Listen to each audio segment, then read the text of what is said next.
সবাই কেমন আছেন? আশা করি ভালো আছেন, আমিও ভালো আছি। মাংস রান্না করবো, তার জন্য নিচ্ছি পেঁয়াজ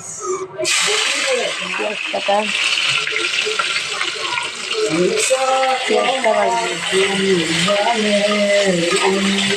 পেঁয়াজটা সুন্দর করে ভেজে নিব।